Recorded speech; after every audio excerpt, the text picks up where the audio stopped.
And now, weighing in out of the blue corner, Josh the Punk Thomson. 100% agree. And on the other mic, he weighs in from the red corner, Big John McCarthy.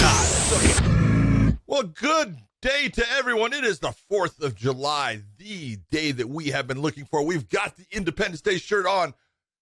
A very happy 4th of July to all the people out there from the United States of America. If you're not, and you're international, whatever it is, party today because it's a great day to be alive because you get to listen to the Weighing In podcast with my man's back. There he is.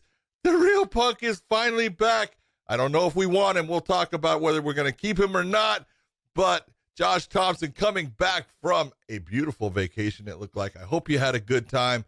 It looked like you were enjoying yourself there, mister. Yeah, there was no stress whatsoever. I didn't have to listen to Dave's screechy voice like a lot of the fans had commented in the comment section about, and his ugly rat-faced looks, those type of things. But hey, I am glad that you guys were able to run this show without me for once in your life. So I'm glad. Nothing would ever have worked properly without me. And let's just remember, okay, I want to remind everybody outside, everybody that listening to this show, this show only exists because of Josh Thomson.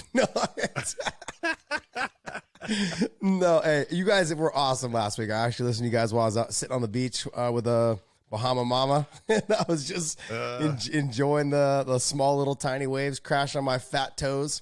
It was beautiful, man. It was nice to get out, get away, and enjoy some time with family and friends. And it was great, man. Did a lot of what's it called, free diving. And stuff. It was a wonderful place. Beautiful little area there, and hopefully we'll go back sometime. Maybe John, maybe you could come with us. You and dude, I will McCarthy. But overall, it was great, man. It was great. Went fishing. We caught a shark. You don't bring them in. You just, as soon as you realize it's a shark, you kind of cut it loose. But it was kind of cool, little black tip reef shark. So it was pretty cool, man. Good experience. Bunch of grouper, bunch of other fish I don't remember the names of, but yeah, it was fun. We had a great just time. Something that swam. Yeah, it was. Yeah, it's just funny. Like I've never was a big fisherman, and I didn't really care for hunting. I love seeing them up close. I love seeing fish. I love seeing the animals up close. I don't know. That's just me. But I mean, don't get me wrong. I like to eat fish, and I like to eat elk and deer and bear sausage, all that shit. But I just never had the desire to go out there and kill it. So, anyways, great show last week, guys. Good job. Glad you guys were able to hold the fort down. I appreciate it. Thank you so much. And I know the crowd's probably thinking to themselves, "Man, he's already back. Shit, stay away longer, stay away longer." But good stuff. All right, well, hey, let's pop into some news. It was a heavy load last week. I admit, my back, especially with my wrist, I'm a little sore right now, so I want to move around here a little bit. But we took care of business. We do have some news coming. We got a big fight coming up, and we do have some news, some questions being put out there. I don't know if you saw Conor McGregor's left elbow, but someone was saying he might have a staph infection on that sucker. He came back and said no. Did you take a look at that picture? No, I didn't take a look at it. But look, even if he does have something, John, the fighter's gonna lie about it. Like, no kidding. They're not gonna say, "Yeah, I have staph." Now you get the commissions involved. Like, okay, is it so contagious? Is it get him on antibiotics? The antibiotics will run its course before the time he's got to fight. It takes about 4 to 5 days. Time. Yeah, he's got time. The other thing is, the people are like, "Oh yeah, but he was on antibiotics." Your conditioning doesn't go away.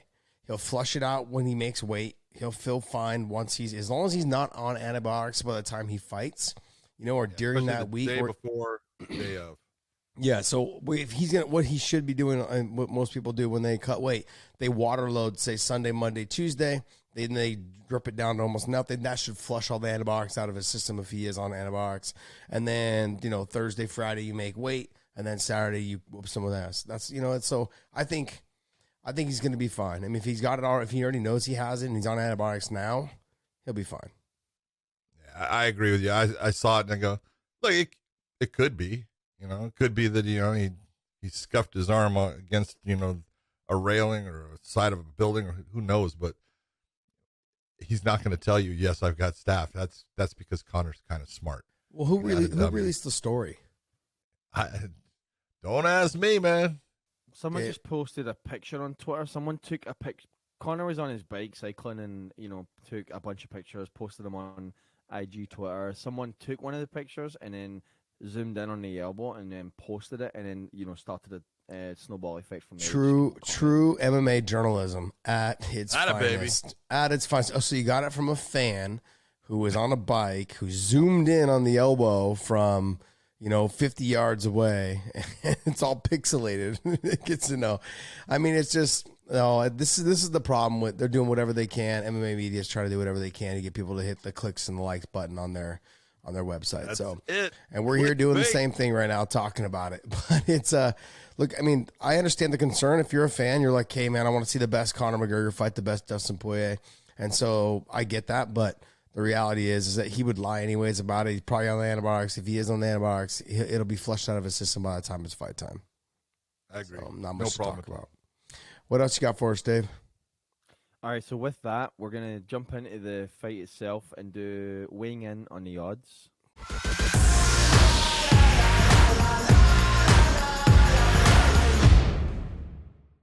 Let's talk about this fight because there's so much.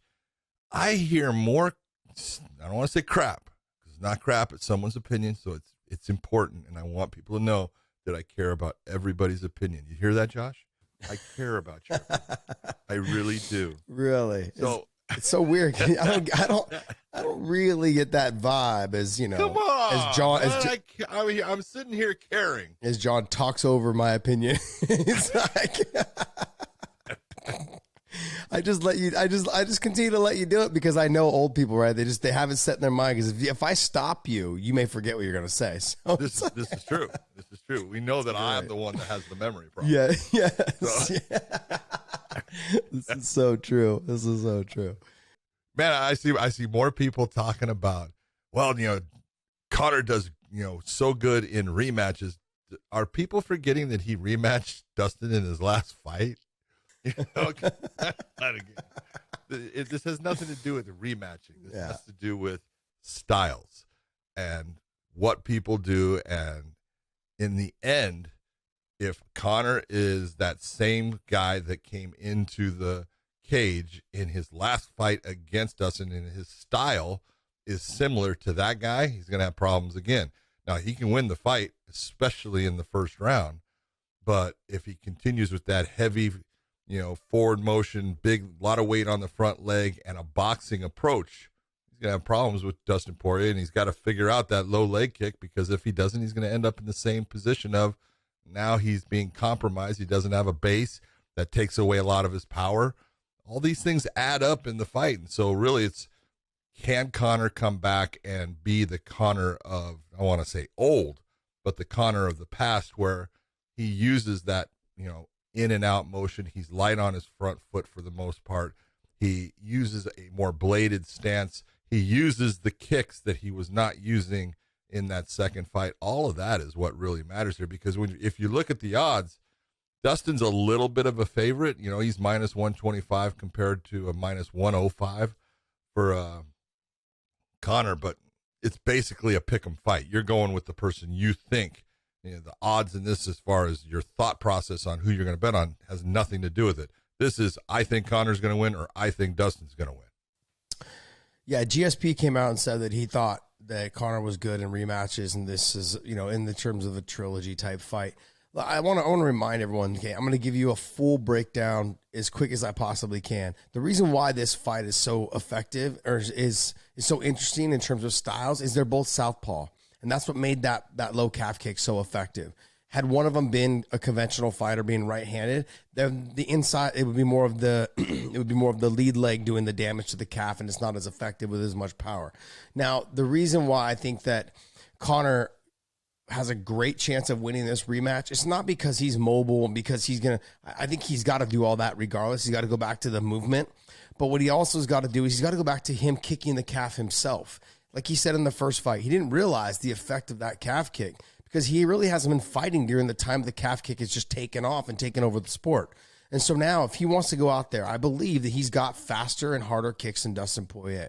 So if he goes out there right off and sets the precedent that he kicks first whether right to the calf or not, to the leg or the calf, I think you could see Dustin being the one that is taking the more damage on that lead leg. Dustin was the one that knew that if I got to his lead leg first, it would slow his movement down, make him easier to punch, and that's exactly what happened in the second fight. Now, if Conor goes out and does the same thing, he moves in and out, avoids the shots, because he will not be able to, no matter how great a shape he's in. He's proven in the past, whether it was Nate Diaz or anybody else he's fought, his movement slows down significantly, probably around rounds 2.5 and 3. He slows down. So to think that he could stay moving and avoiding those calf kicks for 5 rounds it's not going to happen. Okay, no matter how good people say he is, which he is, he's phenomenal. I just don't think he's going to be able to do that for 5 rounds. Now, for 2.5, 3 rounds, he can cause enough damage to Dustin's calf, okay, as well as avoiding the damage to his. But as they both slow down, it's going to come down to who kicks the hardest. And I think right now it's going to be Conor McGregor if he gets back on that track, if he was back on track during his camp of letting the leg kicks go. Because to me, he's faster than Dustin. I feel like he's got a little bit more power in the kicks than Dustin. But can he get there and get out before getting kicked? Because now when someone would do something to me when I would fight, they would do it to me, and it hurt. I would try to do it back to them to let them know, like, hey, don't do that to me anymore. Because it works in training, it works in sparring as well. Hey, you kick me hard, I'm gonna kick you hard. You punch me hard, like there's just you hit me to the body, I'm gonna hit you to the body. So it makes them a little more hesitant to throw it again. Okay, now you're on to me. You know what I mean? So I think for Conor, if he comes out, sticks with the movement, stays long with the jab. The problem with being long with the jab and being both southpaw, when you jab in, he's going to be able to kick that leg. So that's the other issue. And so he needs to mix it up a little bit. Go to the calf kick, go to the inside leg, and use that tip kick to keep Dustin away. If he does that, he should have a pretty successful night. I just think the longer the fight goes, I think it favors Dustin Poirier. No doubt about it. He's just durable. This is one of those fights where you look. Well, go back to the Dan Hooker fight. When Dustin had that fight with Dan Hooker, it was a fantastic fight. But Dustin took a ton of punishment in the first 2 rounds, came on and won those last 3 rounds, and was putting it on Dan at the end.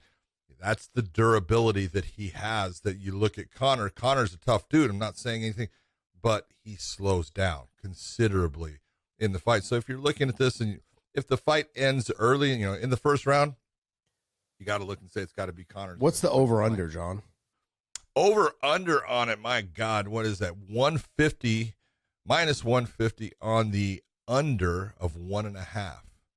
And then minus 180 on the over of 1.5. Plus 150. I'm sorry, plus 150. I screwed up. All right, so plus 150 on the over? On the under. No, you get a round and a half at plus 150, and then minus 180 at anything over that. So got it. I honestly think it's going to go over it. I honestly think it's going to go into the second half of the second round, third round. I don't know if it's going to go into the championship rounds. Wow. Okay, John. Let's have this conversation then. Who are you leaning towards? Because it may change between now and next time we do our show. And I'm not. You're a flip flopper, so I know you're a flip flopper. I'm not leaning towards either guy. I know both guys can win this fight. Both guys are outstanding, and I've said, like we said on the last show, Dustin Poirier, in my opinion, has been the best lightweight in the world, for the last year and a half. Now, he hasn't fought Charles Oliveira, so there is that, question, because Charles has been fantastic too. I don't want to take anything away from him, but you just look at the lineup of people that Dustin has been fighting. He's been fantastic. So him and Charles, no doubt, are the 2 best lightweights as far as activity and wins. There is.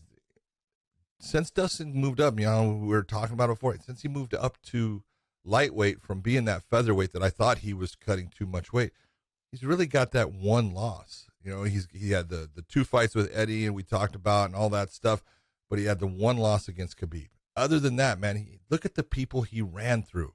I mean, Anthony Pettis and Justin Gaethje, and like I said, Eddie Alvarez, Max Holloway, then Dan Hooker, then Conor McGregor. He's been phenomenal.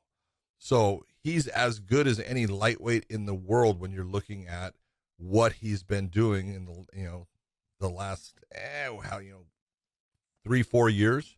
He's been phenomenal, and he's durable. He took big shots in that second Conor fight, And the Hooker fight, he took some big shots. And the big thing about him when you're watching him fight, it's not that, he's getting hit. It's his reaction to being hit. He used to get mad, come forward, and start to wing shots, trying to get it back. Now he gets hit, he steps out, he circles through, and now he comes back, resets, and let's do this again, and let me see what I can land. He doesn't get mad. He doesn't sit there and go, I have to get this back right now. He knows that it's okay, I'm going to get mine. And he's just fighting just way smarter than he did, when he was a little bit younger. And it's just, he's matured as a fighter. He's a smarter fighter. He's more dangerous by far, now at this age than he was, 6 years ago. Oh, absolutely. And I look at what he brings to this.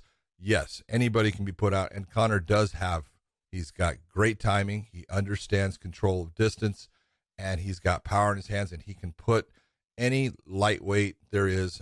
I think that, I'm not sure with one shot, but obviously with, multitudes and volume, he can put anybody out, and he could do that to Dustin, but I just don't see it happening. And I think as the fight goes on, the fight goes towards Dustin Poirier. I think it starts out, it definitely in the first round, it favors Conor. It favors what Conor does. It favors a lot of things that, go in his, side with the attributes of the speed and the timing. But as the fight starts to progress, I think the fight starts to lean towards Dustin. So it's really the question of, do you believe that Dustin's going to be able to pull that fight into the second, third round? Now you have the ability to look at Conor's skill set just starting to slow down, and that becomes the problem for him. When he's able to control the distance and timing, and people can go back and say, well, he went 5 rounds with Nate Diaz. Yes, he did. He looked fantastic. But I want you to go back and think about it. When he was controlling the pace and location of the fight like he did in the first and second round, he was doing great. And when he wasn't able to, and someone was able to press him like in the third round, you saw him starting to have problems with cardio because he's a fast twitch muscle fiber athlete. It's not that he's not in shape. He's in shape, but it tends to, slope off into that, that cliff that starts to fall apart, and he needs that time to get things back. He was able to do that with Nate, but it was all about who was able to control the pace of the fight. If he can't control the pace of the fight with Dustin, it's going to be, lights out somewhere in that second and a half to third, maybe even fourth round. But I don't know. It's both guys can win, so that's what makes it fun. No, I would agree with you. In terms of the longer the fight goes, I think it favors Dustin. I think the reason why it makes it easy for me to make that decision is because if you look at the Dan Hooker fight, Dan Hooker's long, he's lanky, and he was getting pieced up. Dustin was in the first couple rounds. But then, like you said, he's matured as a fighter. He's now, really taken into consideration what Mike Brown's done for him, the ATT group and coaches have done for him. He really just plots forward now and it systematically just starts picking you apart. And that's what happened in that fight with Dan Hooker. He realized that the game plan that he was running with wasn't working. He needed to put a little bit more pressure, start ripping the body. And once he started doing that, he started having success with everything else landing. I feel like he is now, like you said, mature enough to make those adjustments as the fight goes on instead of just biting his mouthpiece and going, I'm going to take your head off. And that is just that's fight IQ. That's just listening to your coaches and your corners, and the ones that have helped get you there. And he's a smart kid. He's a very smart young man. He understands how this game works. I mean, he's been around all the, some of the best fighters in the world since, before when he was still fighting at 145. But the one thing that I feel is very important is his durability. It's changed. Before, he was getting touched at the 145, and he was getting in trouble sometimes, and he's a stud, man. He's a stud. He's got a chin. He's got a great chin. But I just think the weight cut itself was way too much. And I've told this story, I don't know how many times, but I met him when I trained with Frankie Edgar for the second Benson Henderson fight. And he was up in New Jersey in Toms River, and we were training together. And I was like looking at him going, how in the do you make 145? This kid was enormous. He's like 182, 184, whatever when I met him. I'm like, there's no way you make 145. and he was huge. And so I concede now at 155, he's just having such a successful career because he is durable. And we've seen in the past fighters that have cut too much weight and the durability goes down, a la, TJ Dillashaw. He got pieced up, touched up a little bit, and it's because, he sucked himself down to nothing, and that's kind of a crappy situation, when you see fighters that they've grown up, losing weight, cutting weight for wrestling, whatever it is, they think they can just keep doing it. But as you get a little bit older, and then you got to remember, in wrestling, you're not getting clubbed in the head, you're not getting kicked in the, like your brain needs fluid in there to operate, properly. And so I'm glad that he went up to 55. I think his durability is going to play a factor, especially as this fight gets into the 4th and the 5th round. I think it's going to go 3.5 to 4. I think Conor's movement will get that thing at least into the 3rd round. His movement, like I said, if he stamps his name on the push kick, the toe kick to the body, like he liked to use against Chad Mendez and other fighters, that'll keep Dustin at bay. No flashiness. You don't need to do the spinning shit, make yourself more tired, because Dustin will be there in the 4th and the 5th round. I get it if you want to throw one, but he tends to sometimes overthrow them as he gets desperate a little bit. And so he needs to make sure he doesn't do that. I think the toe kick to the body will keep the distance, so that'll take away that calf kick as well. And then I think he needs to set precedent that he can calf kick Dustin as well and make it hurt. If he does that right off the bat, he goes to the calf on Dustin, Dustin may be a little hesitant to start kicking himself. Because Dustin's had some problems as well with the calf kick. I'm trying to remember who he fought when it happened. Justin Gaethje. Yeah, I'll say he was having a hard time. He was struggling. He was kind of switching stance a little bit as well.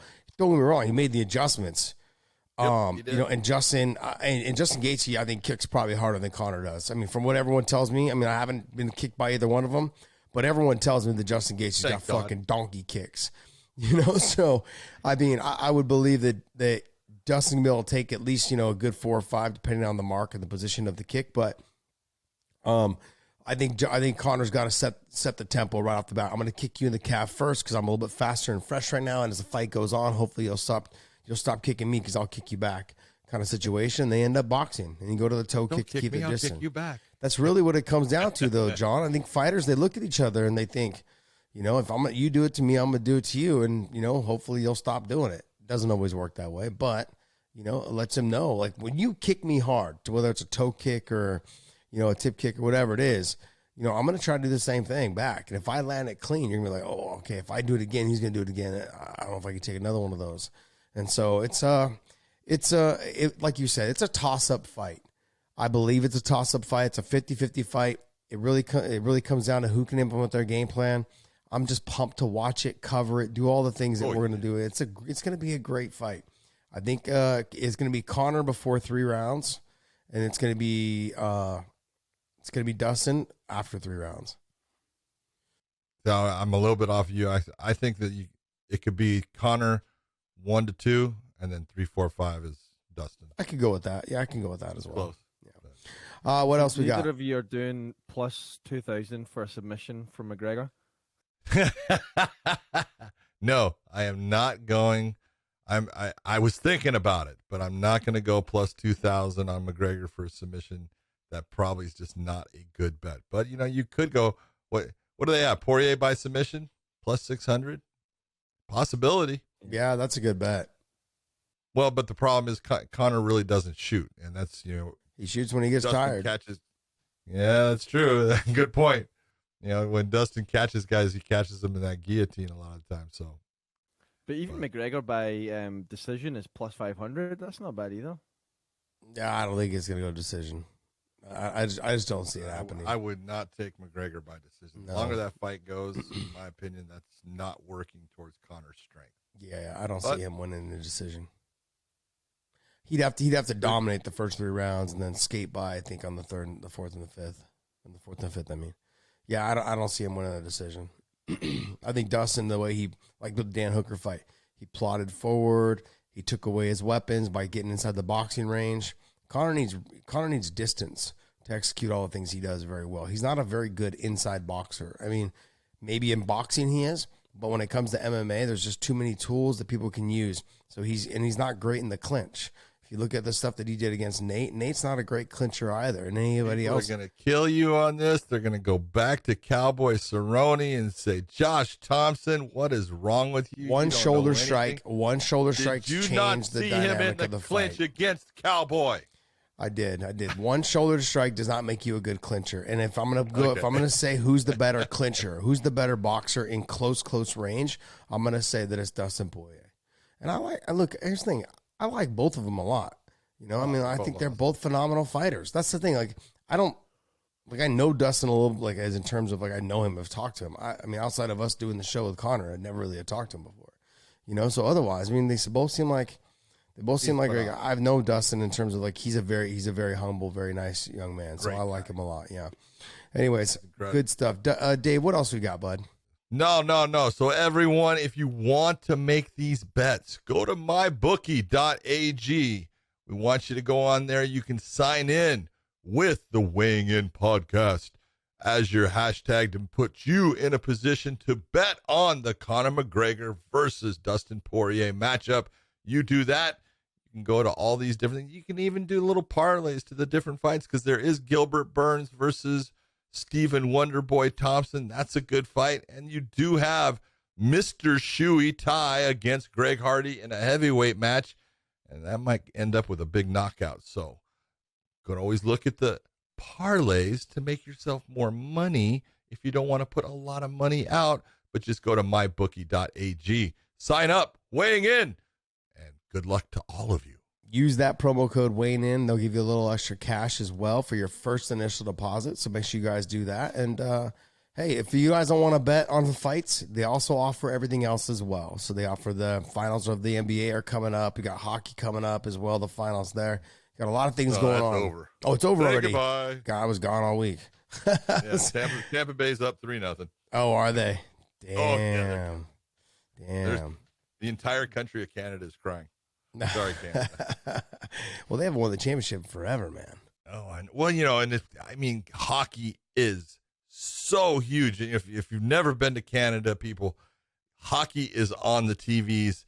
I don't care what time of year it is. When hockey is off season, they're still showing hockey. They are crazy. That is their game. They own it now. And the fact that their Habs are down 3-0 is not making them happy. Yeah. I guess this will be the first back-to-back. This will be the first back-to-back since Crosby with the Penguins, right? I believe that was probably in what, 2008, here, baby. 2008, 2009, I think is when it was. Maybe it was 2012. I can't remember. Sometime around that era is when the Pittsburgh Penguins had went back-to-back. All right, well, hey, let's give us something else there, podcast Dave. All right, so we're going to hop into some news, and the first piece being Alexander Gustafsson returning at UFC London against Paul Graig. Oh, I love Paul Graig. I think he's fun, but Alexander Gustafsson that's a hard matchup for Mr. Graig. That's a big step up as far as Paul Graig might be, looking at, I can Imanari roll, I can do it, I can jump guard. Man, Alexander Gustafsson in the stand-up is good. He's very difficult to take down. He's got good wrestling. That is not an easy fight for Paul Graig. That is not going to be one that's going to be a quick submission, I don't believe. Paul Graig gets on top of him and subs him. Whoa, look at you. Paul Craig's in it. He's been this goes back to the Conor McGregor and Dustin Poirier situation when Conor came back. He's been inactive. Gus has been inactive, and he fought at heavyweight when he came back, correct?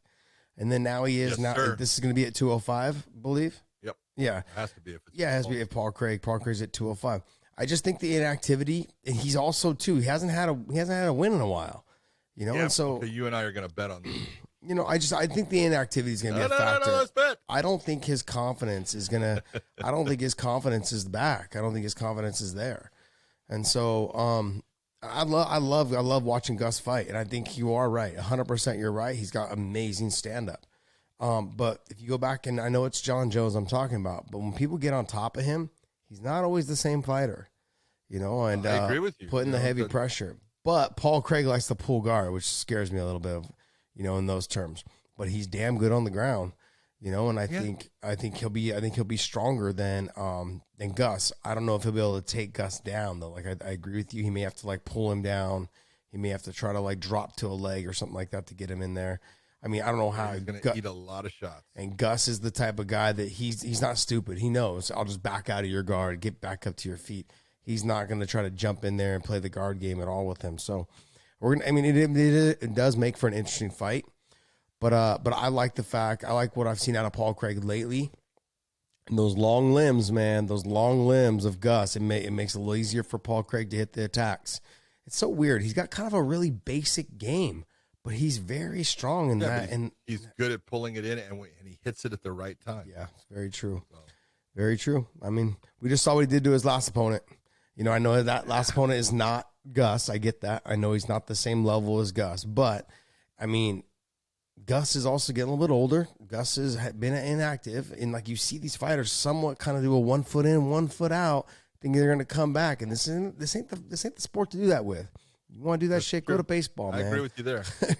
Go to baseball. Go basketball. Oh, I kind of want to come back. Baseball been very, very good to me. Yeah, I mean, but it makes for an interesting fight. But I think Paul Graig gets him. Just my opinion. Wow, yeah. I'm going to go the opposite way. I'm saying Gus gets it. Paul's just not good enough. His stand-up's not good enough. It's a glaring, weakness in his game overall. Not that it's horrible, but it's not. It's horrible. It's not horrible, but it's kind of horrible. Well, okay, I'm almost. Here's my equation, and I think that Paul's more dynamic actually on the ground as far as the way he hits submissions, but he's basically like watching Jake. Yeah, exactly. Well, Jake was exactly good on top. Jake wasn't that great off of his back. He had a good arm and guillotine and a hook sweep to get himself on top. Paul Graig likes to hang in that butterfly guard or that full guard. That's exactly what I would say. I would say that Paul actually on his back is better than Jake. Yes, he is. Jake on top is better than Paul. Yes. But stand-up wise, they're very similar in that you're cringing at times going, oh, get that fight to the ground. And it's not that both guys have gone with guys. You've watched them and you go, man, he went 5 rounds with so-and-so, or he went 3 rounds with so-and-so in the stand. He was standing up a lot of it. Yeah. But it's, you just have, I don't have confidence when he's on his feet. I have a lot of confidence when he's on his ground, when he's on the ground, even on his back or on top. But I just look and Gus is so good and so slick with the way he uses his stand-up.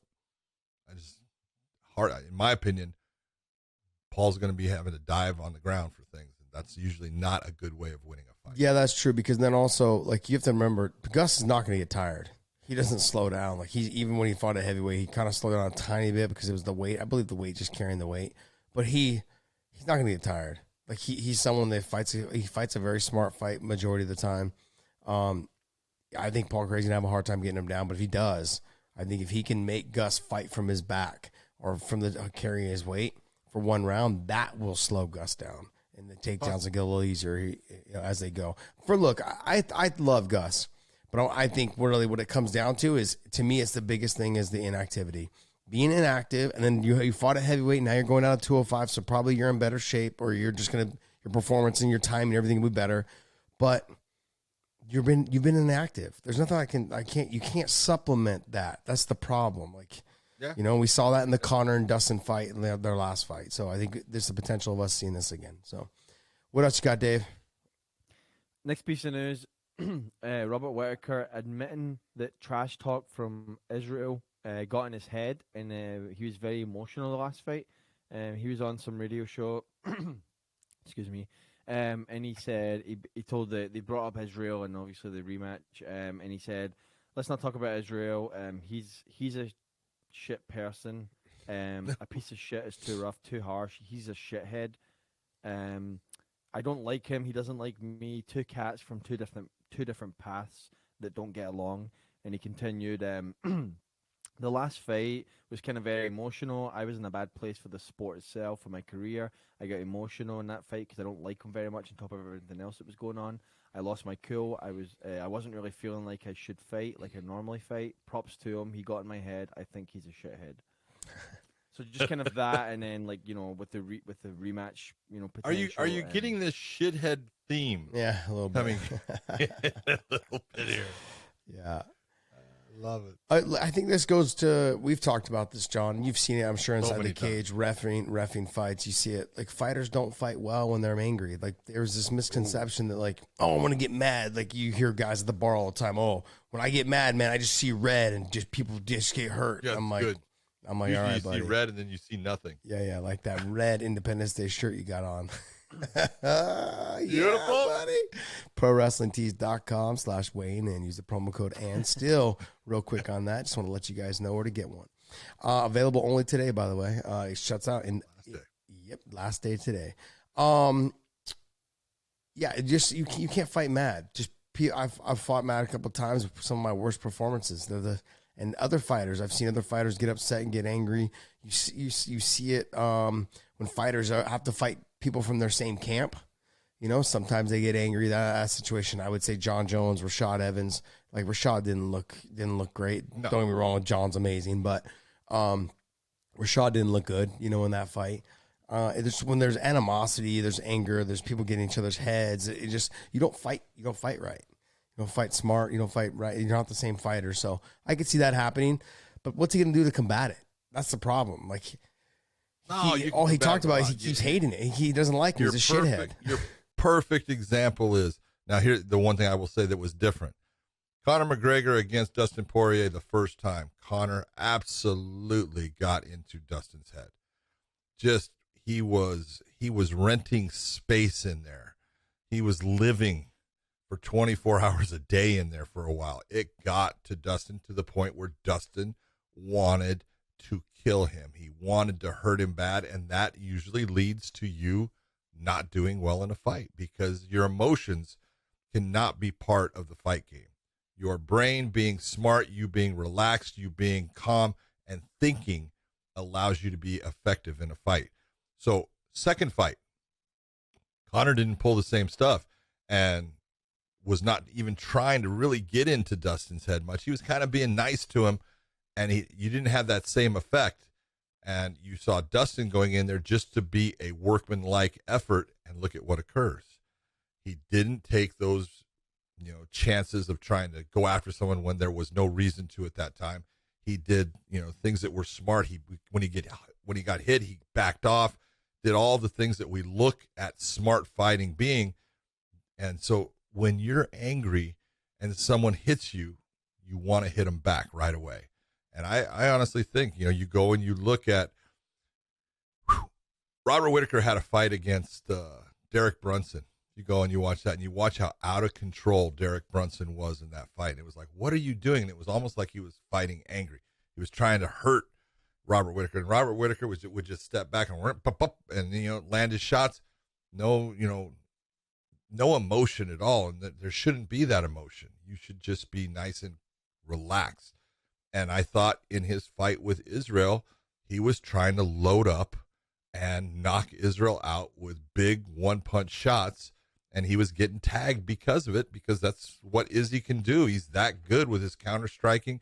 And you load up, he's going to see it, and he's going to hurt you. And that's what happened. So if Robert Whittaker goes back into a rematch and puts all the emotion to the side and says, no, I'm just going to fight my game. You fight your game, I'll fight my game. We'll see what happens. I'm not going to let you get in my head. I'll touch you when I can touch you. And if it hurts you, you're going to see a smile on my face.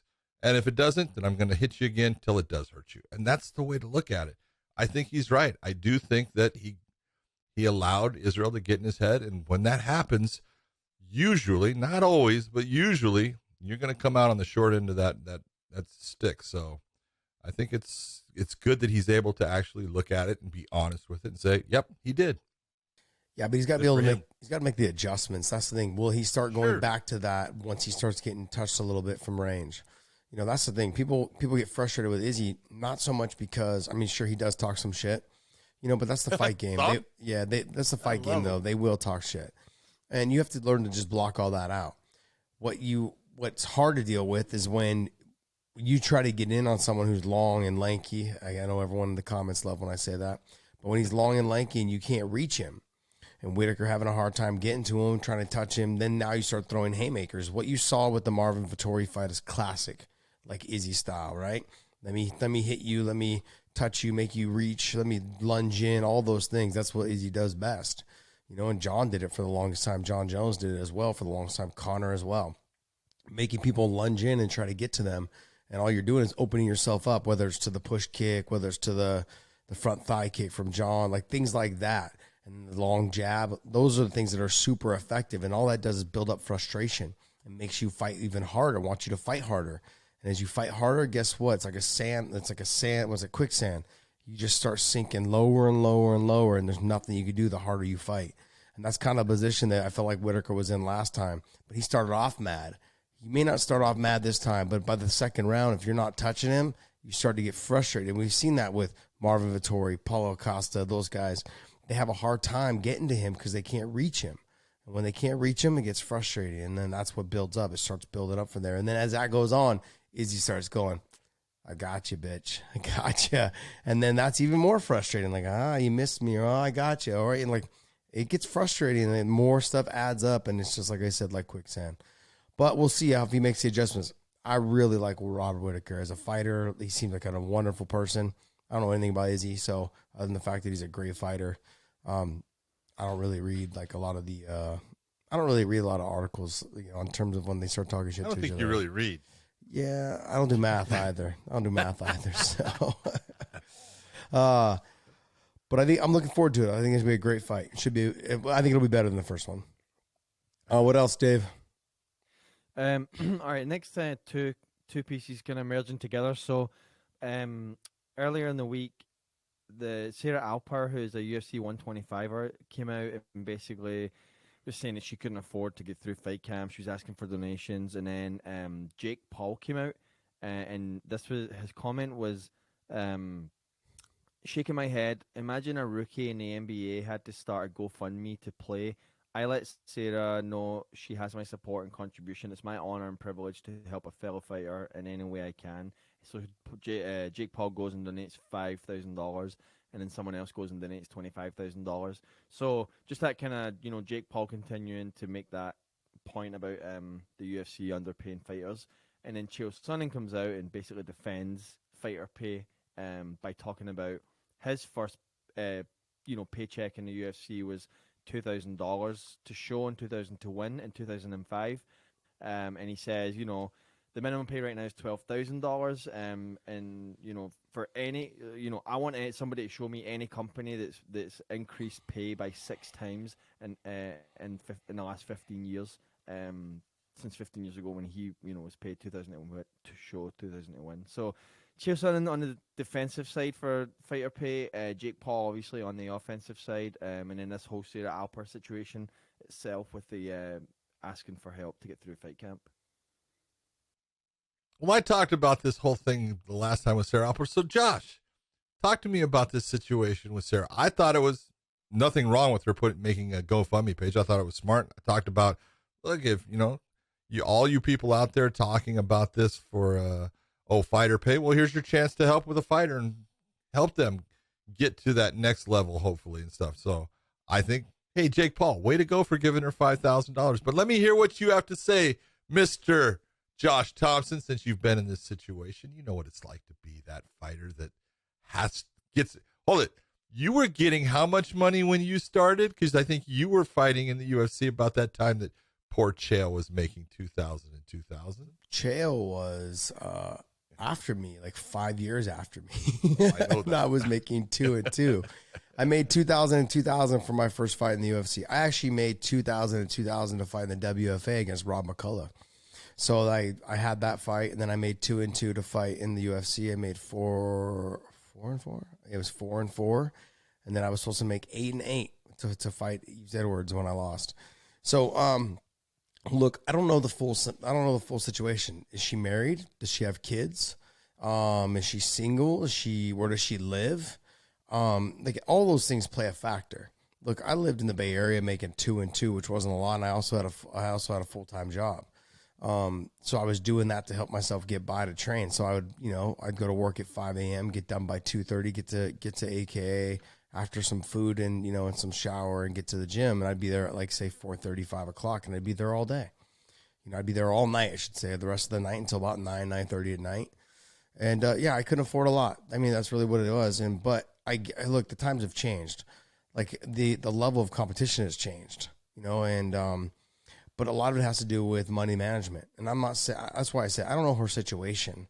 I don't know if if you're entering into the UFC now making 12 and 12, like Chael had said, I don't know what the fighters are making right now. I believe it is that 10 and 10 or 12 and 12. It's around that range, I think, for your first fight. But is it the same for females? That's what I don't know. Is that what it is for males? Is it the same for females? Is it even on the male female pay? I don't know that. So I'll have to look into that, to be honest. I think it depends upon certain fighters and what they're bringing. One's coming off of. No, I'm talking about what entry level. Entry level, what is the entry level? And you got ones coming in off of the Tough Show. There's a specific contract for that. You got ones coming in off of the Dana White series, which she came in off of. There's a specific scale for that. People need to understand, you're taking that fight in something like the Contender Series, knowing if you sign that contract because you want to go to the UFC, this is what you're making right now, and that's your choice. No one forces you to sign that contract. No one forces you. But what do you think about what Chael is saying? Well, look, I'm going to go back to what you just said. No one's forcing you to sign that contract. John, you and I have been called all these names, throughout our show because you think we're bagging on the UFC, and I'm not bagging on the UFC. My point is to, what's your name, Sarah? Yep. Yeah, my point to Sarah is, I know you wanted to be in the UFC, and like you said, you came off the Contender Series, John said. You knew the contract that you signed. You knew what you were getting yourself into. Maybe I haven't seen you fight. I'm sure you're phenomenal. You made it to the UFC. You're in the show. You're under contract, but you're under that Contender Series contract. And I can tell you from the experience of listening to the guys that I know that were all on the Ultimate Fighter contract, it was shit. And so I can't imagine your contract is much better. It was like some of the guys didn't get paid unless they fought when they were on that 8 weeks. So that's why like Koscheck is like, no, I'm fighting every week. So because he made $5,000 a fight. So he's like, no, I'm fighting every week. Everyone's like, hey, who do you want to fight? He's like, I'm going to fight whoever, because Koscheck always wanted to fight because he wanted the money. And so with her, I don't know the situation. Is she married? Does she have kids? That takes up your paycheck a lot. No. And if she's not those things. Okay, where does she live? Does she live in LA? Does she live in the Bay Area? Does she live in Manhattan? Does she live in areas that are fucking super expensive? Because if she does, maybe start thinking about relocating to a place that's not expensive, like American Top Team, or I don't know, someplace where like you're in Florida. Go to Sanford MMA. Like there's no taxes there. It's whatever, you're saving a little bit of money here and there. I mean, and you have good camps there. You have plenty of females that are there. Like you've got areas that there's a lot of good fighters in that are cheaper to live in. It's all about money management. And I'm not going to knock her in the terms of what she needs to do to get money. GoFundMe, have at it. I think it's a brilliant idea. If someone wants to willing to help her, that's what that's for. Set up a GoFundMe page and someone wants to donate money to her, have at it, man. But at the end of the day, you made the choice to sign that contract. And so when you did, and I get it, people were like, oh, you should be paying more. She knew what she was getting herself into. And I'm not trying to take Chael's side. I'm not. Chael, he's got a point a little bit too. He can be right and be a shill at the same time. I love me some Chael. But it's true, though. I mean, she's got to learn how to manage her money. And if people want to donate, cool. But in terms of what the UFC has done in terms of increasing pay, they've done a good job based off of their profit margins. But could they be paying more? Abso-fucking-lutely. Come on. I'm not going to sit here and say they couldn't, but I'm also not going to bag on them because these fighters know what they're getting themselves in. They signed the contract. You knew that's what you wanted. That you knew that's what you were going to make. If you didn't like it, I always run back to, you didn't have to go there. Everyone's so adamant about, like, I'm going to be in the UFC. I'm going to prove myself that I can get there. That's great. I love that idea. I think it's wonderful. If you guys want to do that, great. But why don't you do it on the lower shows where they're paying you pretty much like about the same, or get onto another show, like go into the PFL or go into Bellator, or go into One or Ryzen or whatever and make some money there. And look, and those guys and females sometimes will end up. Watanabe was over in Japan. She's now with us, in Bellator. God, what's the kid name from Mike Swick's Cape? God, something Cape. He fought in Ryzen. He was successful there. Starts with an M. Yeah, I can't remember. Yeah. Anyway, so he fought. He won. I think he won, or he was in the finals. I think he won the tournament in Ryzen. Then he went from there. He went to the UFC. Like it's like if you're winning, like I've said this 1,000 times, winning solves everything. If you win in all the organizations you go to, the UFC will want you. I don't like when young fighters are so adamant they have to go to the UFC and they sign those horrible contracts for a long duration of time and they have no money, John. But it's the same. It's Manel Cape. Manel Cape. There you go. Manel Cape. But it comes down. It's no different than a kid leaving high school to play football, going to college. You want to get to that next step, and fighters are looking and saying, this is what's going to make me. If I make it to the UFC, they're not looking at the finances. They're not looking at where they're going to make more money. They're looking at where they want to be. And that's understandable. It's totally understandable. And, as you say, love me some Chael. And Chael, he's right about they've increased their money. They have. And I talked about this when I was last week with Sarah. I was talking about, look, let's just be as honest as we can be. Nobody at this time, besides, people that are friends of Sarah and her family, are going to pay to watch Sarah Alper fight. She's going to have to prove herself. She's going to have to move herself up in those standings and in that ability of the rankings to where people are now saying, oh, she's got an opportunity to fight so-and-so, and that can move her in towards championship status or top 10 status. That's when people are talking about you. That's when the UFC will start to pay you more money. There's no reason for them to look and say, oh, we're going to pay you a bunch of money, because you aren't doing anything for them right now. They are actually doing it for you. They're giving you the platform for you to perform well, and make people now interested in who you are and what you do and how you fight. And that's, in a lot of ways, I'm going to say it's invaluable. So they are giving you something. Yes, they're not giving you a lot of money. You've got to work towards getting that money. Now, like you said, the whole point, I said, look, if she gets 1,000 people to give her $5, that's $5,000. That's a month easy, probably two. At $30,000, that we know that she got, that's at least 6 months that you can train hard, work towards your next fight, put on an incredible performance, and now move yourself up to where the UFC is going to want to pay you more money. But again, you're the one that came in on that Dana White Contender Series. You're the one that decided, I'm going to sign this contract. People can't complain. Once you put, I've always said, don't sit there and complain about a contract that you signed. You signed it. No one forced you. They didn't put a gun to your head. Fight out the contract and then find out how much you're worth. I don't agree when people sign a contract and then say, I'm not going to finish this. You're the one that signed it. Yeah, No one forced you. That wasn't her argument, though, John, right? Her argument was she just needs money to get to the fights. No. That was not her argument at all. But a lot of people, when they get into, I'm not, I should be making more. Yeah, we all should. How's that? Yeah. No, I want people to understand, the younger fighters to understand, the UFC is not going anywhere. They're going to be there. Don't waste your younger years. Don't waste those younger years trying to get there super fast. When you get there and you flop out, you're not going to get the money you deserve then either. So you're going to leave the UFC saying, oh, you went there, but it wasn't a good run. So why rush it along? Fight in the smaller shows or fight in other promotions that you feel will help get you there. But the bottom line is, you just got to fight. You just keep winning. Look at Yuri Prochaska. Look at what he did. There's your perfect example. Here's a guy, he could have gone to the UFC, said, nope, not going to do it yet. I don't think I'm ready for that. I can fight over here. I can get more experience. I can make money. That's what we're talking about. Sometimes, you've got to take a look and say, that is my end goal. but I'm not going to make this giant jump to get there and not do the things that I want to do. Let me be smarter in the way I get to that final goal. So, I'm not saying that Sarah's wrong. I'm not saying anybody's wrong. They want to go, but take a look at everything. I just wonder, this is also the thing that I wonder, though.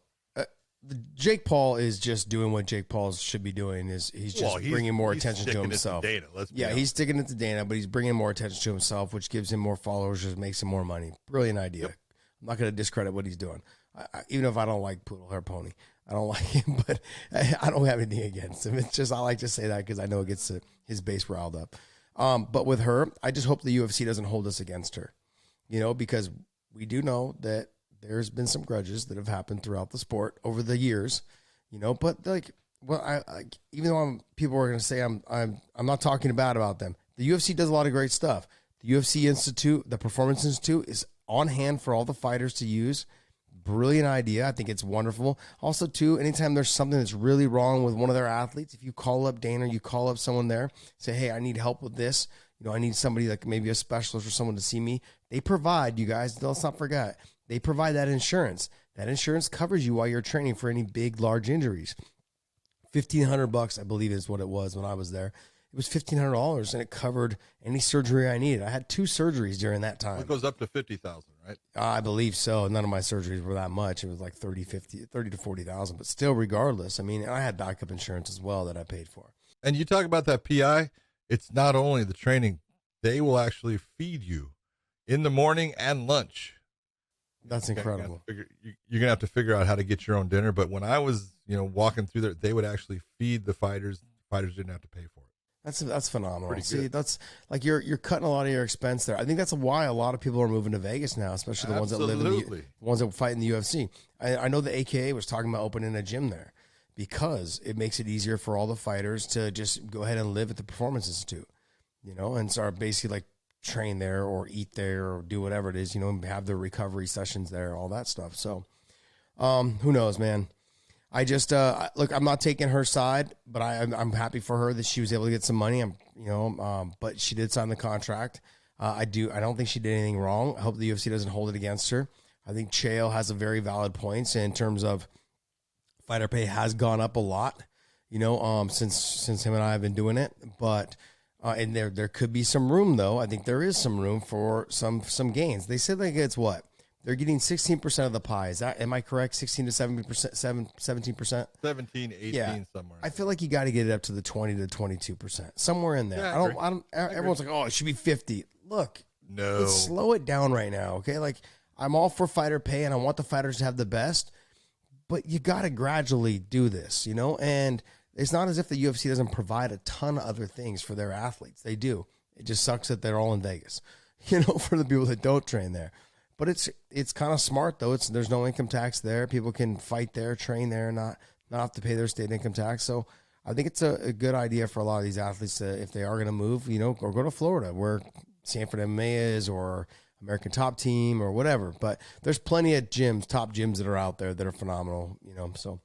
Hopefully, I don't know how she's going to make some changes, but to keep some money in her pocket. All right, so now we want to talk about, we have a new sponsor, and I love what they do. This is called Fume, and it is the best way there is to quit smoking and vaping naturally. Now, I know that, there's a lot of people out there, they like to smoke, they like to vape, but we all know it's not good for you. So Fume has the ability, it's pretty simple, it's a handcrafted, kind of cool, little, no electronics, nothing that you light, no chemicals, no nicotine.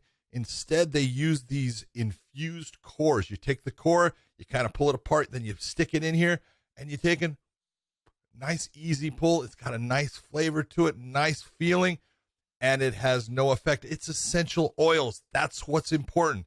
If you want to get started, you need to head over to www.breathefume.com/weighing in. Now, make sure when you're saying Breathe Fume, Breathe has got not only an H, it's got an E on the end, and the Fume does not have that E.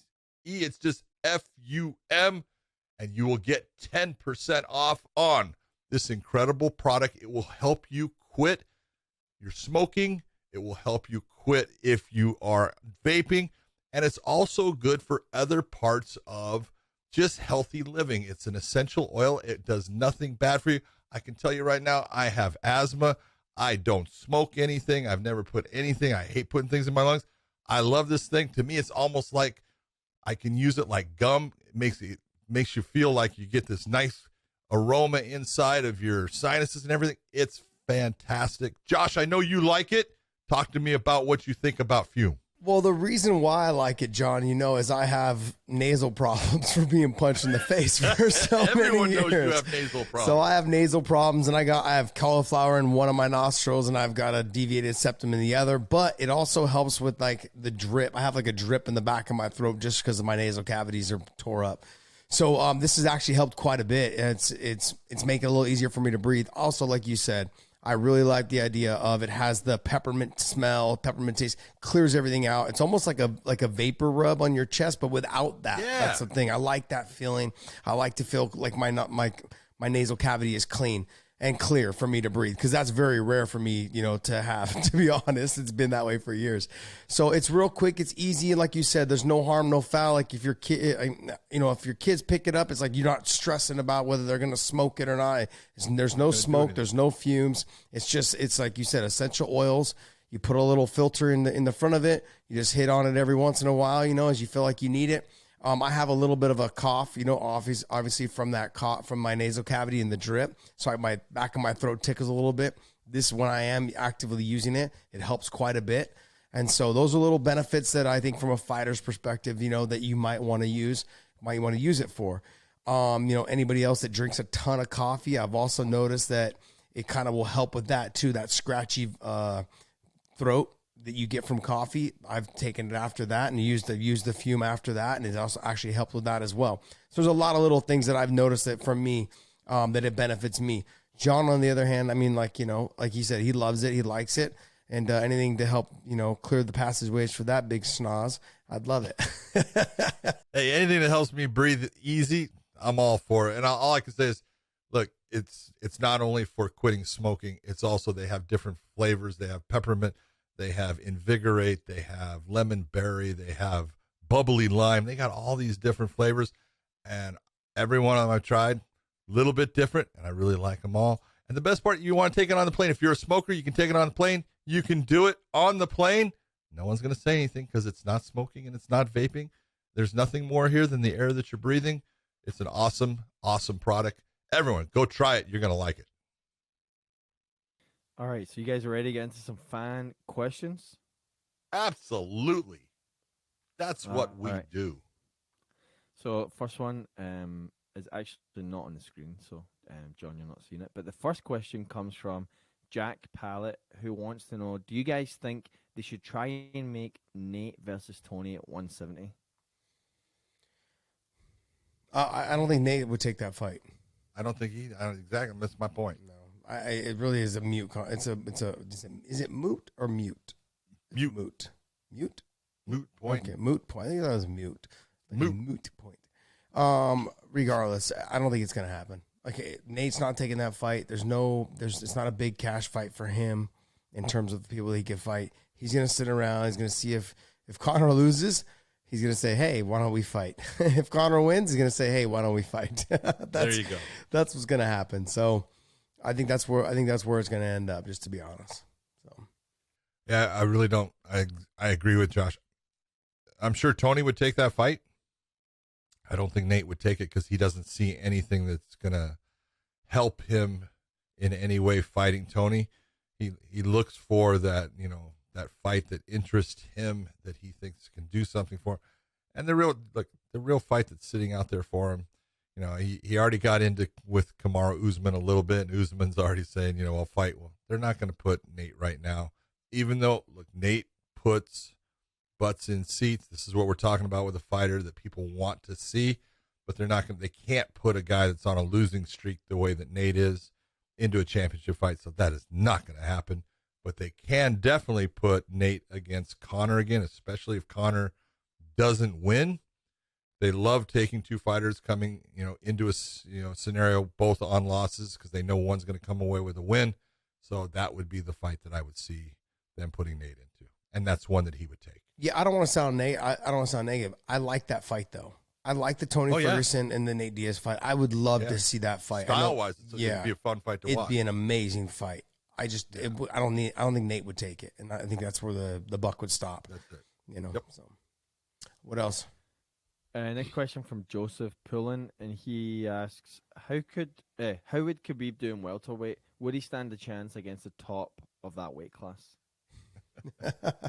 Here, let me make this clear. He would do fantastic. Now, could he keep his undefeated record? Maybe not. There could be someone that could give him problems. But you're talking about a guy that he walked around, 190 pounds? At times, yeah. Sometimes, you know. A little bit higher, sometimes 185, a little bit lower, 190, 195. He's a big guy anyway. So it's not that welterweight would be a class. Oh, he could not go and fight. Take a look at someone like Masvidal. All right. Masvidal was a guy that was, in the lightweights, cutting a lot of weight, was not as successful as Khabib, and very successful up in the welterweights. Why? Because he's got talent, he's got skills, and those skills transfer. Gilbert Burns being another one. Take a look at what he's doing. He used to be in lightweights. Khabib would do fantastic going up to welterweights. Would he be champion? There's a good possibility that he would. His fight against someone like Usman, it would be interesting to see, because could, Usman stop the takedowns? Not many people were able to do that. And so, but Usman's got a lot of great wrestling ability, and he's got power in his hands. So could he beat Khabib? Yeah, he could. No doubt about it. He's the champ, and he would have the ability to do that. But in retrospect, 50-50, Khabib would have the ability to beat him too. It would be a fantastic fight, one that I would love to see. If he went up to 170, he would still be fantastic. Doesn't mean that he couldn't lose, but he could lose to someone in lightweight too. He's just an incredible fighter, and he was just getting better. That's the thing that people need to remember. Khabib has left when he was still on the rise. He was still getting better. His skill sets were better. So, yes, he would have done fantastic. Without trying to sound biased. Biased. Okay, do not sound biased. To me, his toughest fights are Usman, obviously, because he's the champ, and all on top of that. But Usman's, had it been the old Usman, I said it wouldn't have been close. I thought Khabib would have beat him. But the one that has sharpened up his jab, his punching, he's tightened everything up. He's got more confidence in it now. That's going to be a tough fight for Khabib, just plain and simple, because of the wrestling and now the boxing. There's not a lot of kicks from Usman, so we're not worried about him being taken down off the kicks. But man, can he box right now? He's staying long. He's got a beautiful jab. He's got some power on it. That would be a threat to him. And then Gilbert Burns, because on the feet, I would say Gilbert's got a little bit of an edge over him. And everyone's like, oh, well, Khabib's stand-up sucks. It's not about how good Khabib's. It does not. Yeah, it does not suck. It's not about how good his stand-up is. It's about how dominant his wrestling is. That's the thing. Like, that people mistake the fact that he's so dominant in wrestling. His stand-up he could have a lot more knockouts if he just wanted to throw a couple more shots. But if you look at the Conor fight, he hit him, knocked him, dropped him with the overhand right, went to follow up. Conor was able to scramble back up to his feet, quickly. But regardless, he threatens those takedowns. With Gilbert Burns, he won't be able to threaten him as much. So he's going to be forced to stand a little bit more. Don't get me wrong. I think he's still got a great chance of dominating that top position against Gilbert Burns. But Gilbert Burns on the ground is fucking nasty. And I'm speaking from experience. This isn't like I'm just saying this because I'm a homer. I've seen him grapple with some of the best black belts in the world. Some of the best that have come in through our gym. And he's made them look like they're white belts. So, and I believe Gilbert is probably the best right now, I think, in the sport in grappling. I put him up there with Charles Oliveira. It's him, Charles Oliveira. You've got, and who else? Those are the two that Gary Tonin over in one. You got Gordon Ryan's over there as well. Marcus Buchecha's over in one. All three of those guys are over there. You know what I mean? So, but you got those guys are over there as well under contract with them. But I think those are the two toughest fights for him. Those two guys. I think he's able to get through Colby Covington. I think he's able to get through Stephen Thompson. I think Leon Edwards might pose a little bit of a threat only based on the speed. But once he gets him down, the fight's going to change. And every takedown will come easier, and he'll be able to dominate that top position. So the speed will be a little bit of a factor. I don't see anybody else in that weight class that will give him a hard time. Usman is the man, though, right now. And I said this after his last fight against Masvidal. I am not going to ever vote against that fucking guy. We'll never say that he can't fucking win again. He was so damn impressive. Not just them, even the fight before that. He's just gotten so much better. And he's getting better. He hasn't even peaked yet, and that's what's great. He's on the rise. Yeah, he's on the rise. That's the whole point. But in terms of with Khabib, Still look, better. They're managed by the same guy. And then I think Usman's already came out, and I think Khabib also came out and said, like, I'm not going to go up to weight class to fight him. So I think if Usman was to retire, or not to retire, but if he was to lose the belt and wasn't able to defend it right away, I could see maybe Khabib, if with mother's consent, to slide in like a GSP did and snatch a second title and then maybe just creep off into the sunset. I could see that potentially. Not going to happen because the UFC would not let that happen. I disagree. I think right now with Khabib, I'm saying Usman would have to lose, and that's the other problem. But I think that's what would happen. I think that's exactly. Go up to 185. The UFC would be foolish not to let him fight. GSP was so far removed. What was he removed for 5 years? Yeah. And he came back, so it wasn't the same. Like the same. Khabib is what, a year and a half away. I mean, like if it happened the next year and a half or 2 years, I think they would be foolish not to. His marketability between now and then will still be on the rise, you know. And then now, especially like with Islam making his run, he's got his younger cousins making a run, Umar and Usman, and his other cousin Abu Bakr. They're all starting to kind of make their run, and so we'll see what happens. But I mean, those are the guys that I would make are the hardest ones for him to fight. What else, Dave? Next question from Erso Moambeke. Question for Big John. Hope you can answer, but in a boxing rule set, when is a referee supposed to break a clinch? I really don't that much inside boxing these days. I don't understand the last part, but that's what it says. Well, you're going to get what rules say and what different referees will do that's your problem in boxing. The rule set says that if I am fighting Josh, and Josh gets into a clinch with me and grabs hold of my arm and is holding, that is illegal for Josh to do. But if I have a free hand and I am hitting Josh with that free hand, the referee should actually let it go while I am legally hitting Josh. Now, Josh cannot hit me with his free hand. He's holding with the one. He can try to hold with the other to get my ability to hit him stopped, which would make the referee come in and break them and separate them to get the fight going again.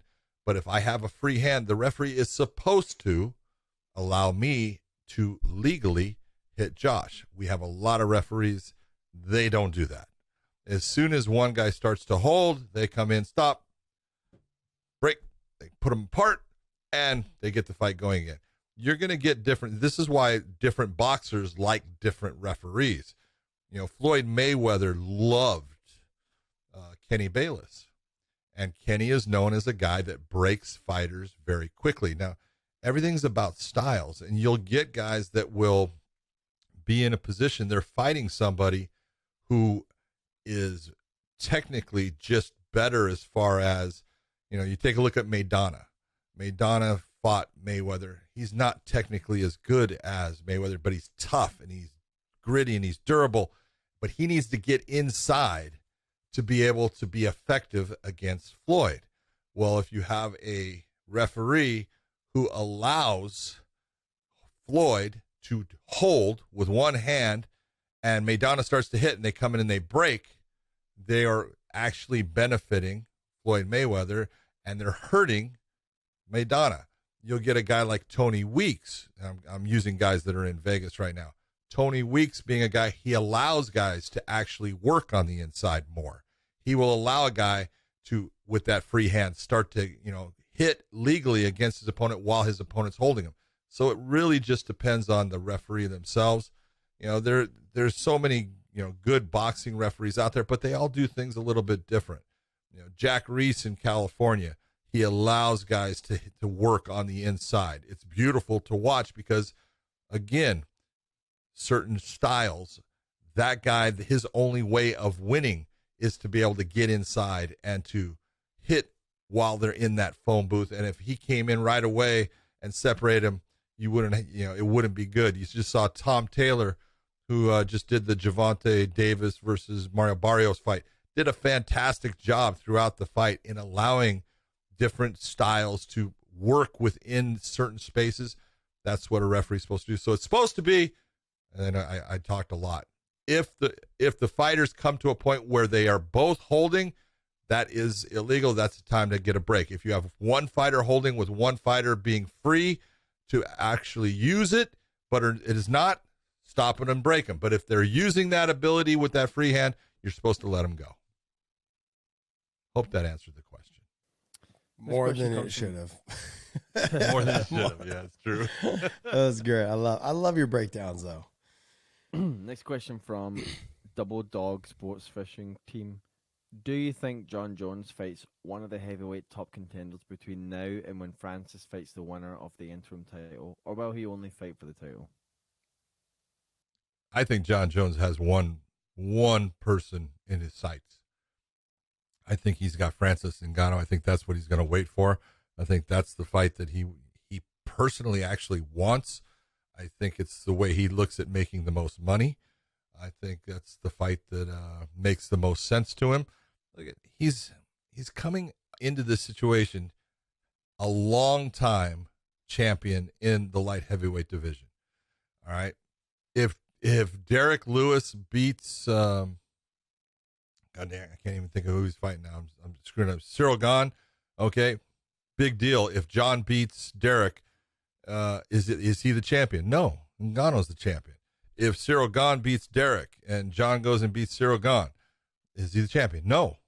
Ngannou. He wants one person.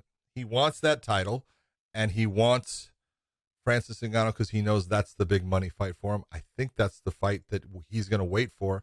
And he's already talked about, hey, this is going to take me time. This is not something you just jump right into. And I honestly believe, again, when it comes to fighting, the guy's smart, man. He's got a fight IQ. He understands. Hey, don't just think that you can just jump up and hold weight and perform at that same level with all that extra weight just because you're bigger. No, your body takes time for you to understand how to use that weight, work with that weight. It's a different aspect.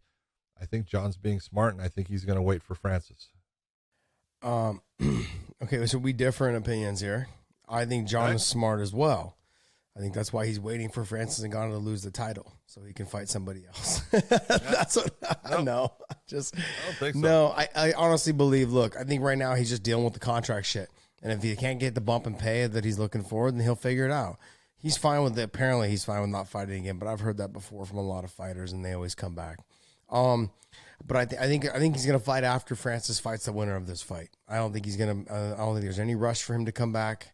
I think, if it ends up being Francis Ngannou, then it ends up being Francis Ngannou after that. But there's no way. I agree with you on the fact that there's no way he's going to fight Derek Lewis or Cyril Gane for the interim title. He's not going to do that. He already knows he's next in line if he wants it. If he wanted to fight for that interim title, he could have got that.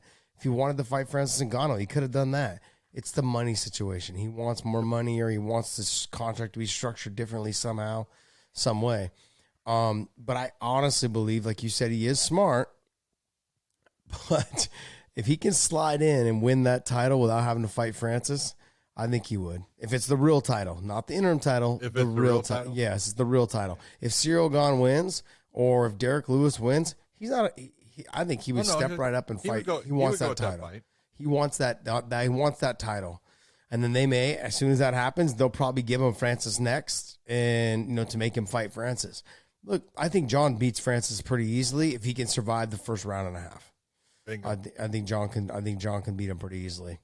How many? Just think about this. And for everybody out there, I'm not saying that John hasn't been hit. Alexander Gustafsson hit John flush multiple times. But how many times have you really seen John hit with big shots? He doesn't get hit that much. He does a great job of being in a position where he doesn't get hit. So Francis is going to have to hit him with a shot that a lot of people have not been able to hit him with. It's not that John is punch proof, but he does have a good chin. All right. He's been hit. He's proved that he can take a shot. And it's a question of, can you hit him? It takes a lot to hit him. He's good defensively. He's long. You know, the guys that have been able to hit him the most were long as well. You know, that's the thing. Like, do you have what? Ngannou is. Yeah. All right, what else you got? Next question comes from Night Jammer Jr. What do you think of BKFC and the direction that it is going? I love it. I absolutely love it, man. I mean, like, I love what they're doing. I just love the fact that they have a niche right now. They've created this is the hardest thing for a promotion to do, is to create something, a platform or a niche that they want to fall into. And they've done that. They've taken all the other fighters that are just done with fighting in the biggest promotions, and they've gone there. And there's still a little bit of fight left in them, and they go ahead and they fight. I'm not mad at it. You know, I mean, like, they're not YouTube stars, so they can't be demanding all this money. But some of these fighters have a lot left in the tank, and they're paying them well. I'm not mad at it. I mean, they have skill. And the other thing as well, the MMA fighters, they're just worried about one aspect of the sport now. They're not worried about the wrestling, the jiu-jitsu, but they can still clinch and grab and uppercut and do all the things that make it a dirty boxing style fight. So they can still use their pummeling and all the other things that they need to make it a fight, so it makes it feel a little bit more like MMA. I'm not mad at them, man. I'm supportive of them only because they are giving us old dogs like a place to go and still make decent money. And you know, and there's a lot of big name value still in those fights. So I'm happy for all the fighters that are there. All right, I'm gonna preface this. BKFC, yes, I like what they're doing. There are other ones out there I don't like what they're doing, because there's more than one promotion out there, and some of them are not doing things the right way. They're not paying fighters, and so when you're asking for bare knuckle, BKFC is by Dave Feldman. He's done a great job. He's given a platform for people.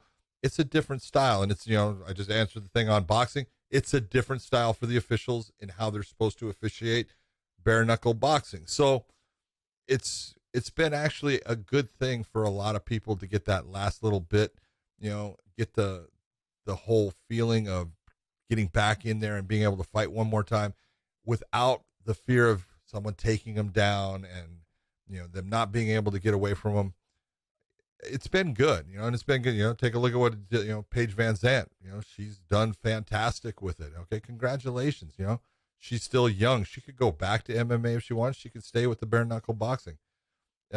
It's just a different sport, and it's a different aspect for fighters to now come up in. Some of them are going to just stick with, I'm just going to be a bare knuckle boxer because stylistically wise, it works for me. It takes a lot of the athleticism out of boxing. Okay. Because I can get in tight. I can clinch. I can hit, and I can dirty box. I can do things that I can't do in a normal boxing ring. So there's just a different element to it. Is it good? It's different. It's different. And to me, anything that allows fighters to have another platform is a good thing. So I'm 100% behind bare knuckle boxing. Did her and Rachel Ostovich fight last night? No, it's coming up. Is it coming up? It's coming up near the end of July. The end of July. Okay. I saw them like face to face. Maybe it was just July like a presser. 23rd or somewhere around there, something like that. Got it. What else, Dave? You may have saw the picture from the UFC. Elias Alejandro asks, if Izzy were to lose his belt either from a loss or a strict move to 205, do you think we'd see Usman make a run at the middleweight title? I don't think so. I think, like, what is he, 33, I think, right now? 32, 33, Usman? Maybe even older, 34, huh? Anyways, I think he's older. So anyways, no, I don't think so. This is not the time to do it. Just stay where you're at. You're having a lot of success. Even if he was to lose, I don't think so. I think he's going to finish his career at 170. He's making a shit ton of money. Stay where you're at, buddy.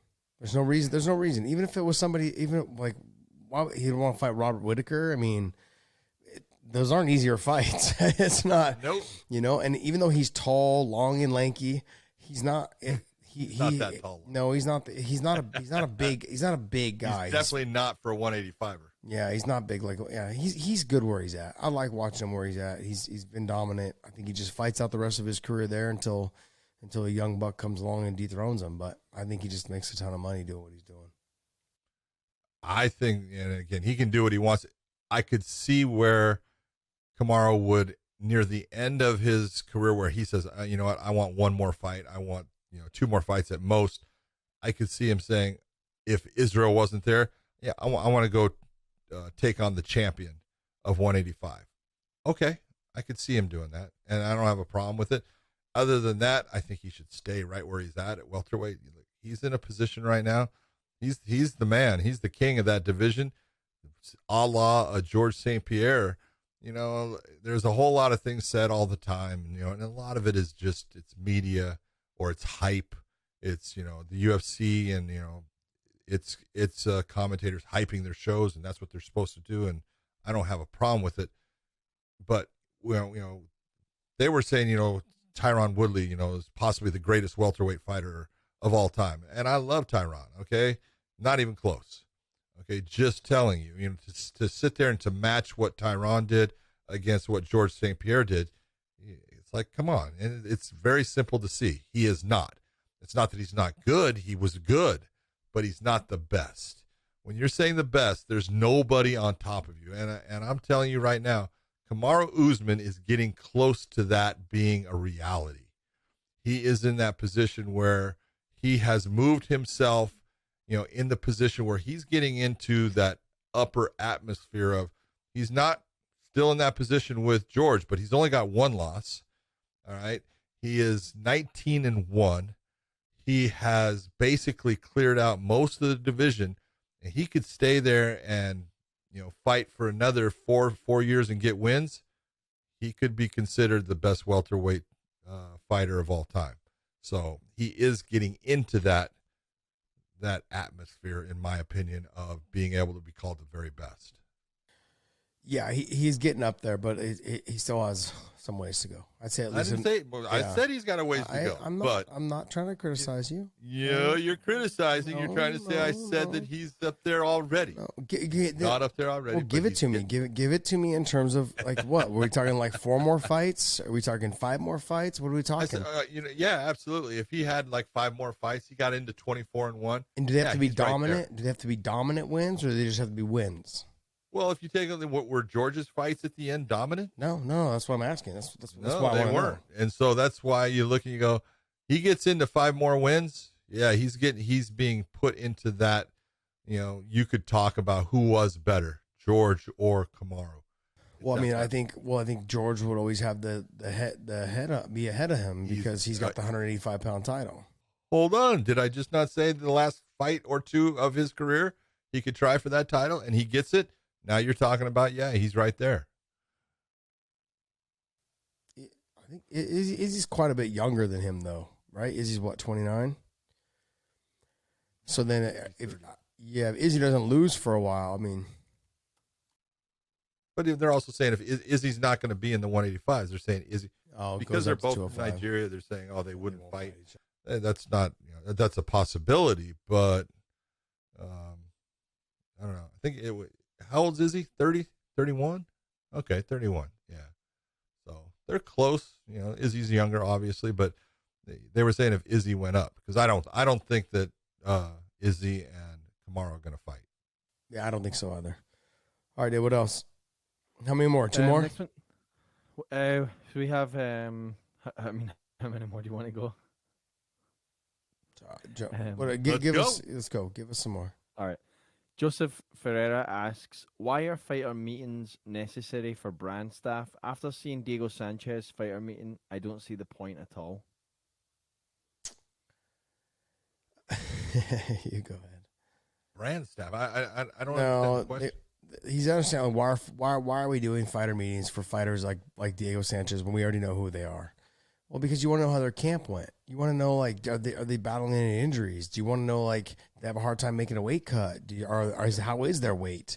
You want to know, did they change coaches? Do they change camps? Where did they do half their camp? Did they camp somewhere else? How do they feel? Like, what happened during their camp? Like family stuff, like stuff that we learn from the fighter. It comes more in depth. I don't want to read it through a damn MMA website that put their twist on it or tweaked it the wrong way, and the other thing too is fighters giving them generic comments. I feel great, best camp I've ever had. Oh, then after the fight, they're like, oh yeah, I'm fucking dealing with injuries. In the fighter meetings, we get to know, okay, he was 15 pounds overweight a day before, like weigh-ins, okay, like that, will that play a factor? That all that good stuff that you get from guys like DC and Joe, whenever they get it from the fighter meetings, because they're not telling the media that. That's why we do the fighter meetings. And so in the Diego situation, they were like, why the fuck is Joshua Fabia here? We're not interviewing this fucking guy. We're interviewing fucking Diego. You don't need to be here. Like, beat it, kid. Like, get out of here, Spotlight. Yeah, the only time that you get somebody in there with the fighter in a fighter meeting is they don't speak the language well. They'll get an interpreter. Other than that, you don't have Greg Jackson sitting down next to his fighter. That just doesn't happen. Occasionally you'll have a dad, like a dad will be in there sometimes, It depends on when they traveled from. Sometimes, like James Gallagher, I think I went out, his mom came. She wanted to kind of see what the fighter meetings were all about. It was kind of cool little deal, like she was there just listening to him to answer and stuff. He was a little bit more on his P's and Q's when mom was in the room too, so it was nice. But I mean, like, there's times, Joey Davis, his dad comes in occasionally and will listen to the fighter, and so like you sometimes will have him. Normally it's just the fighter, not anybody else. So you get the good stuff out of them, and we don't say any of it until the fight. And sometimes you're asking them pretty pointed questions about, look, your last fight, you did this, what is it that has changed that we can look at and say, well, that's going to change in this matchup with this guy, and you're making them answer things, to see exactly where they're at. They'll sit there and say, that's been the best camp of my life. You know what? We were told that you had a knee injury, pull it out of them. Well, yeah. And it's just all information that, we don't sit there and tell anyone until the broadcast. That's when it'll come out. So we have something to give to the viewer that's there watching the fight, that gets some information on that fighter.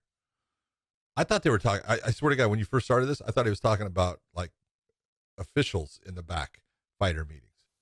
Oh no, I think it was like fighter meetings, because the Joshua. Oh, you're right. Yeah, I think you got it right. Yeah, you guys have like John just said, like sometimes I don't want to say we go hard in the paint on them, but I'll ask you very direct questions and say like, hey, like you guys see how I am a little bit. Like I'm very you guys call it being annoying, which I am, but I will ask these questions. John's in the fighter meetings with me. I'm like, hey, you couldn't stop one fucking takedown the last 3 fights. What makes you think you're going to beat this guy?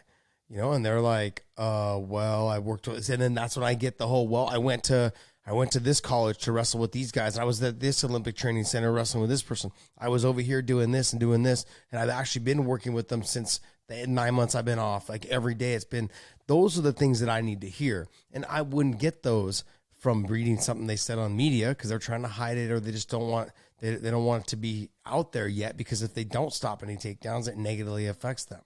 So that like, those are the things that we get from them by asking more direct questions to them. So what else you got, Dave?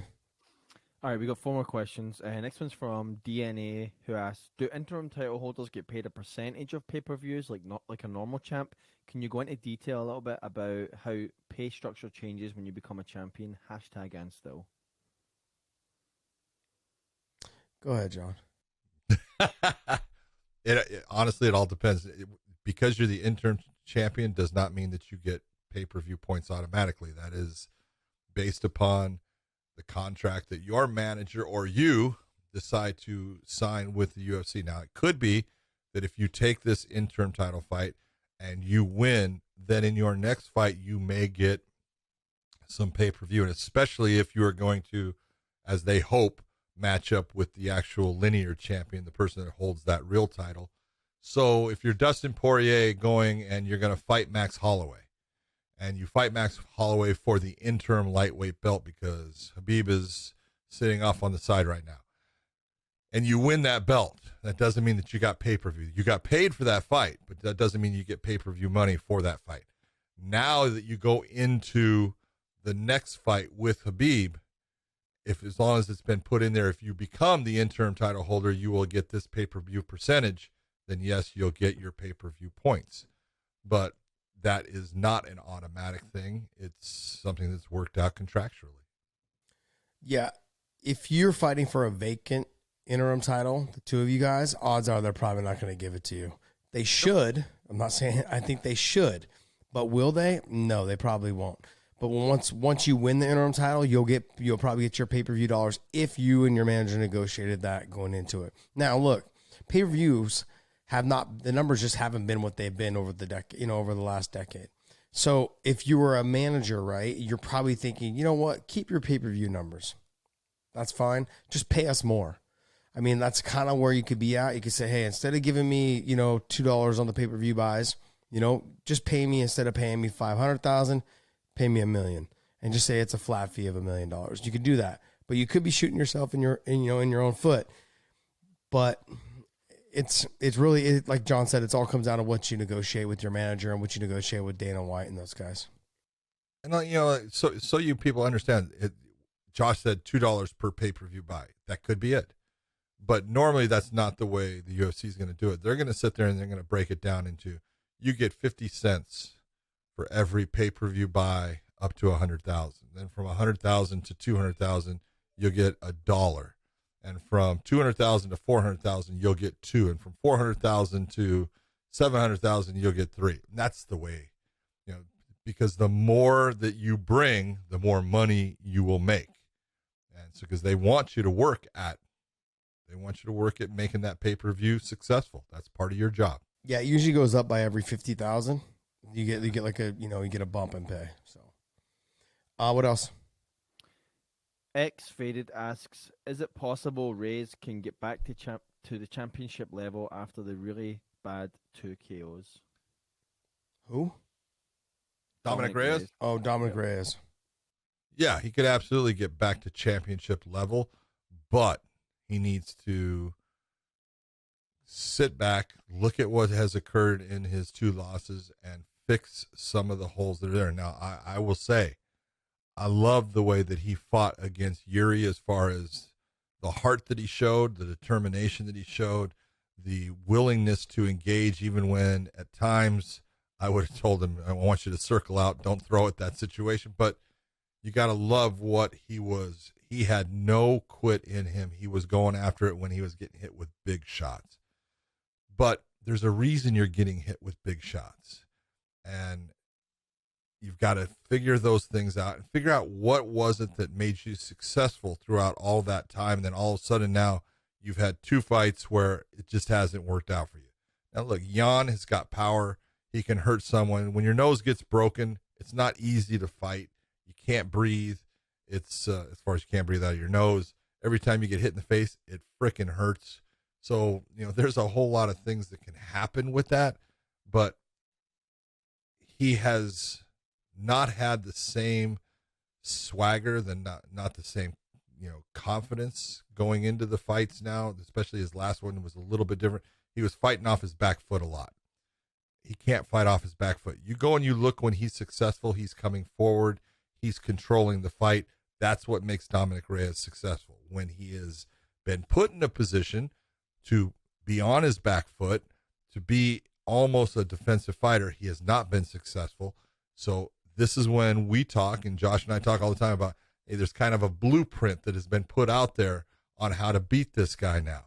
Well, there's a blueprint that has been put out there on how do you beat Dominic Reyes. Well, Dominic now needs to take that blueprint and burn it, meaning he needs to fix the holes that people are using to get an advantage on him and make it to where it doesn't work. Now the blueprint doesn't work and he's successful again.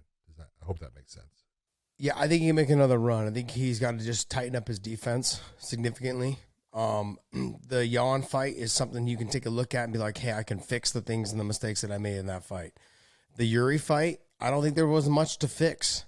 Yuri also too he doesn't fight like everybody else. Jan fights like other guys, where Yuri doesn't fight like other guys. So like getting hit and punched and kicked from different angles, that's not going to happen as often, or it's very rare for that to happen, especially for bigger guys. So Dom just needs to tighten up his defense. Like you said, John, he made some mistakes in terms of when he got hit, he should have stepped back a little bit, got his got his wits back about him and stuff, and then went back in. Instead, he chased after more and just was getting hit with even harder shots. So I liked what he did in that fight. I thought he did some good stuff. I thought it was a great fight. I didn't actually, when that fight got put together, I was like, it's going to be an okay fight. But fuck, it was fireworks, and so that fight was great. I thought Dom did a great job in that fight. Just, it happens, man. That's the fight game. But with the Yan fight, I look at that and I'm like, hey, this is a more traditional style of a fighter, and I need to make sure that I tighten up my defense, clean everything up, don't lunge in, don't leave my chin in the air, all of those things that I can get away with because I'm 6'6" or however tall he is. You know what I mean? So those are things that he can tighten up and he can fix. So do I think he can make another run? Absolutely. Do I think he'll be a champion? I don't know. I don't have the answer to that. Last question comes from Murtaza Nazir. If the Nate Leon fight was judged in its entirety, like one does, what would have been the outcome? Hashtag and still.